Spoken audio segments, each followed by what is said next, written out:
Hi welcome to my YouTube channel Techgene. पिछली video में हमने डायनेमिक मेटा डेटा के बारे में पढ़ा था। हमने देखा था कि मेटा डेटा क्या होता है, डायनेमिक मेटा डेटा क्या होता है, कैसे हम डायनेमिक मेटा डेटा का कॉन्सेप्ट इंप्लीमेंट कर सकते हैं नेक्स्ट.जेएस में, क्या इसके बेनिफिट्स होते हैं। इन सारे इंपॉर्टेंट कॉन्सेप्ट्स को हमने पिछली वीडियो में डिस्कस किया था।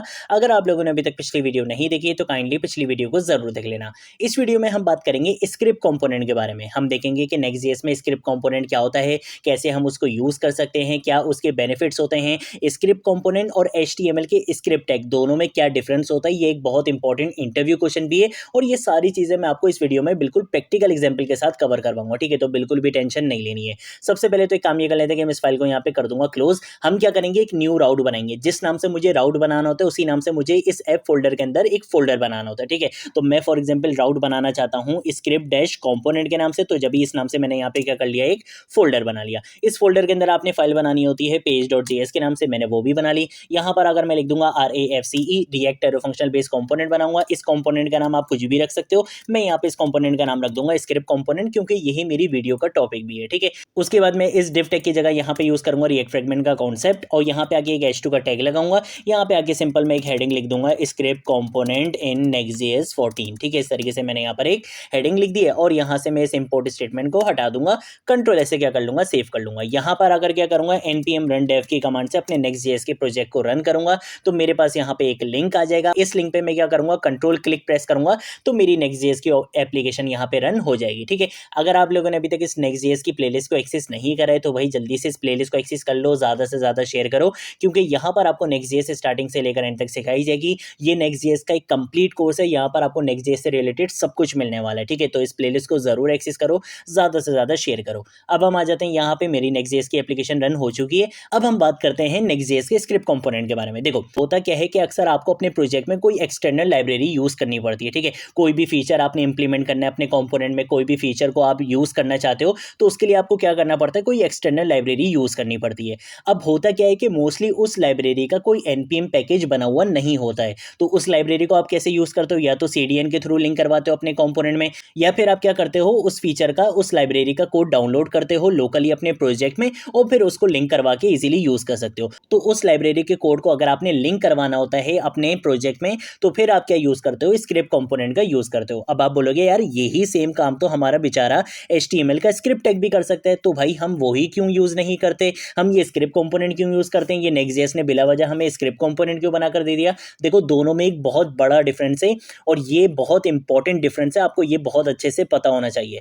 होता क्या है कि अगर आप HTML का स्क्रिप्ट टैग यूज करते हो, तो वो जो कोड होता है ना, वो आपके पूरे प्रोजेक्ट पर लोड होता है। मान लो कि भाई वो जो फीचर है वो आपने यूज करना था सिर्फ इस कंपोनेंट के लिए, ठीक है, इस पेज के लिए आपने वो फीचर यूज करना था, और कहीं भी अपने प्रोजेक्ट में यूज नहीं करना। अगर आप HTML का स्क्रिप्ट टैग यूज करोगे और उसके थ्रू अगर आप अपनी उस लाइब्रेरी के कोड को लिंक करवाओगे, तो फिर होगा क्या कि आपके पूरे प्रोजेक्ट पर वो कोड क्या होगा, लोड होगा। अगर मैं एम्प्लॉयज के पेज पे जाऊंगा तब भी मेरा वो कोड क्या होगा, लोड होगा। अगर मैं ये डायनेमिक मेटा डेटा के पेज पे जाऊंगा तब भी मेरा वो कोड क्या होगा, लोड होगा। तो मैं किसी भी पेज पे जाऊंगा मेरा वो कोड बिला वजह का क्या होगा, लोड होगा। इससे मेरी एप्लीकेशन हैवी भी होगी, इससे मेरी एप्लीकेशन की परफॉर्मेंस भी लो होगी, ठीक है। तो ये हमारे पास एक डिसएडवांटेज होता है स्क्रिप्ट टैग का यूज करने का। इसीलिए नेक्स्ट.जेएस ने हमें क्या करा है, स्क्रिप्ट कंपोनेंट प्रोवाइड करा है कि आप जो भी फीचर यूज करना चाहते हो अपने कंपोनेंट में, आप इजीली यूज करो। ये बात सिर्फ यहीं तक ही रहेगी, और यहाँ पे किसी को भी पता नहीं चलेगा। इसका सिंपल मतलब ये है कि अगर मैं इस कंपोनेंट के अंदर कोई फीचर यूज करना चाहता हूँ,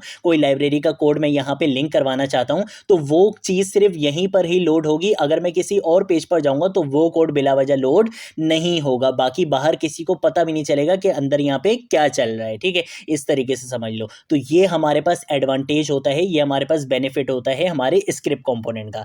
अब इसको कैसे प्रैक्टिकली यूज कर सकते हैं ये देख लेते हैं। सबसे पहले मैं आपको स्क्रिप्ट टैग का यूज करके दिखाऊंगा कि भाई जो मैंने बातें बोली हैं क्या वो सच भी हैं या नहीं। तो हम एक काम ये करते हैं कि सबसे पहले तो एक लाइब्रेरी का कोड बना लेते हैं। फॉर एग्जाम्पल हम क्या करेंगे, इस पब्लिक के फोल्डर में आएंगे, यहाँ पर आकर मैं क्या करूंगा, feature.js के नाम से मैंने यहाँ पर एक फाइल बना लिया, ठीक है। ओ सॉरी, मुझे यहाँ पे फाइल बनानी थी, तो मैं इसको यहाँ पे डिलीट कर देता हूँ। मैं यहाँ पे आके क्या करूंगा, एक फाइल बनाऊंगा, किस नाम से, feature.js के नाम से। आप इस फाइल का नाम कुछ भी रख सकते हो। फॉर एग्जाम्पल ये मेरी लाइब्रेरी का क्या होने वाला है, कोड होने वाला है, ठीक है। मैं सिंपल यहाँ पे क्या करूंगा, एक फंक्शन बना लूंगा। इस फंक्शन का नाम मैं यहाँ पे रख दूंगा my, ठीक है। और उसके बाद इस फंक्शन के अंदर हम बहुत सारा काम करने वाले हैं। क्या काम करेंगे, एक console.log लिख लेंगे, और यहाँ पे आके मैं लिख लूंगा awesome feature, ठीक है। इस तरीके से मैं यहाँ पे लिख लूंगा awesome feature। अब मुझे इस फंक्शन को क्या करना है, कॉल भी करवाना है, वरना ये एग्जीक्यूट तो होगा ही नहीं। तो मुझे यहाँ पे क्या करना पड़ेगा, पड़ेगा, माई के बाद इस तरीके से पैरेंथेसिस लगानी पड़ेंगी ताकि ये फंक्शन क्या हो जाए, कॉल भी हो जाए। ठीक है, अब मान लो कि भाई ये मेरा क्या है, एक फीचर है, यहाँ पे मैंने बहुत सारी लाइंस का कोड लिखा हुआ है। ठीक है, ये मेरी एक लाइब्रेरी है, यहाँ पे हम कोई फीचर यूज करना चाहते हैं।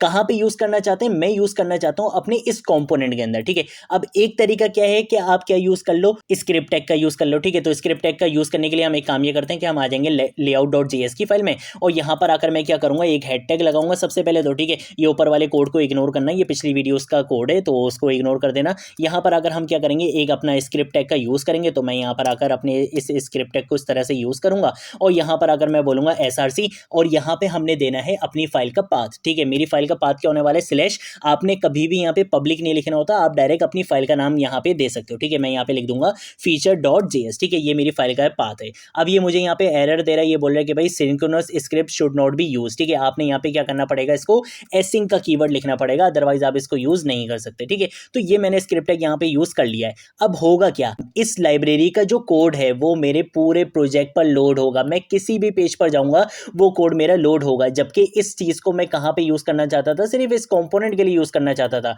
बट ये हर जगह पे क्या होगा, लोड होगा। कंट्रोल ऐसे क्या करूंगा, सेव करूंगा, यहां पर आऊंगा, यहां पर आने के बाद क्या करूंगा, कंट्रोल शिफ्ट आई प्रेस करूंगा, और यहां पर आने के बाद मैं आपको यहां पे दिखा सकता हूं, देखो यहां पे क्या आ रहा है, ऑसम फीचर आ रहा है। ठीक है, अब फॉर एग्जांपल अगर मैं जाता हूं यहां पे एम्प्लॉइज के पेज पे जाता हूं, तो यहां पे भी देखना ये ऑसम फीचर आपको यहां पे मिलेगा। ठीक है, मैं किसी भी पेज पर जाऊंगा ये चीज आपको मिलेगी। तो ये हमारे पास क्या होता है, डिसएडवांटेज होता है स्क्रिप्ट टैग का यूज करने का।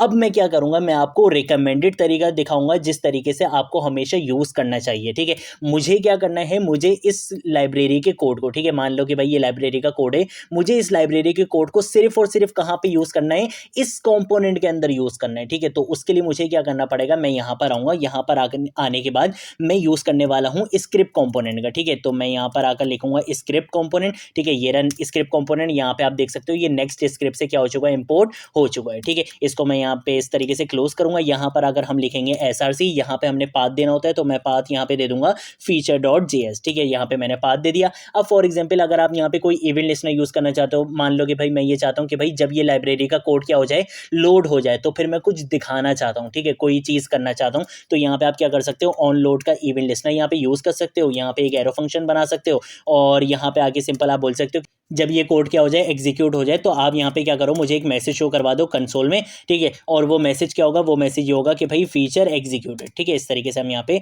लिख लेंगे फीचर एग्जीक्यूटेड। ठीक है, और ये चीज आपको पता है कि जब भी आप कोई इवेंट लिस्टनर यूज करते हो तो आपको अपने कंपोनेंट को क्या बनाना पड़ता है, क्लाइंट कंपोनेंट बनाना पड़ता है। तो उसके लिए मुझे यहाँ पे क्या यूज करना पड़ेगा, यूज क्लाइंट का डायरेक्टिव यूज करना पड़ेगा। ठीक है, कंट्रोल ऐसे क्या करूंगा, सेव करूंगा। अब यहाँ पर आऊंगा, यहाँ पर आने के बाद ठीक है, मैं इस बार इसको क्या करूंगा, रिफ्रेश करूंगा। अभी मैं कहां पर हूं, इस पेज पर हूं, मेरे पास अभी कंसोल में कुछ भी नहीं दिख रहा। क्यों नहीं दिख रहा, क्यों नहीं लोड हो रहा, ये इस वजह से लोड नहीं हो रहा क्योंकि मैंने यहाँ पे क्या यूज करा है, स्क्रिप्ट कंपोनेंट का यूज करा है। अगर मैं स्क्रिप्ट टैग यूज करूंगा तो ये मेरे पूरे प्रोजेक्ट पे क्या हो रहा होगा, लोड हो रहा होगा, मेरे हर पेज पे लोड हो रहा होगा। लेकिन मैंने यहाँ पे यूज करा है Next.js का स्क्रिप्ट कंपोनेंट, और ये क्या करेगा, इसको पता है कि भाई इसका जो काम है वो सिर्फ इस कंपोनेंट के अंदर का है, तो ये जब ये वाला पेज लोड होगा तभी ये क्या करेगा, इस कोड को लोड करेगा, अदरवाइज ये किसी भी पेज पे लोड इस कोड को नहीं करेगा। ठीक है, तो अब मैं क्या करूंगा, मैं फॉर एग्जांपल यहां पर आता हूं, यहां पर आकर मैं लिखता हूं स्क्रिप्ट डैश कंपोनेंट। ठीक है, यही नाम था ना मेरे कंपोनेंट का, मेरे कंपोनेंट का नाम यही था। तो मैं क्या करूंगा, यहाँ पे एंटर प्रेस करूंगा, जैसे ही मैं आऊंगा इस पेज के ऊपर, अब आप यहाँ पे देख सकते हो, आपको लिखा हुआ दिख रहा है ऑसम फीचर और फीचर एग्जीक्यूटेड, दोनों चीजें आपको यहाँ पे मिल चुकी हैं। इसका मतलब ये है कि हमने सक्सेसफुली स्क्रिप्ट कंपोनेंट को इंप्लीमेंट कर लिया है। तो ये एडवांटेज होता है आपके पास स्क्रिप्ट कंपोनेंट को यूज करने का। अगर आप यहाँ पे स्क्रिप्ट टैग का यूज करोगे तो वो जो कोड होगा वो आपके पूरे प्रोजेक्ट पे लोड होता रहता है। ठीक है, ये एक इंपॉर्टेंट इंटरव्यू क्वेश्चंस भी है, आपसे अक्सर पूछा जा सकता है इंटरव्यूज में कि Next.js के स्क्रिप्ट कंपोनेंट में और HTML के स्क्रिप्ट टैग में क्या डिफरेंस है। ठीक है, तो ये चीज मैंने आपको इस वीडियो में प्रैक्टिकल एग्जांपल के साथ कवर करवा दी है। अगर कोई चीज नहीं समझ आए नीचे कमेंट सेक्शन में पूछ लेना, सोशल मीडिया अकाउंट्स पे पूछ लेना, मैं जरूर आप लोगों को रिस्पॉन्ड करूंगा। अब हम मिलेंगे नेक्स्ट वीडियो में नेक्स्ट टॉपिक के साथ, तब तक के लिए बाय बाय।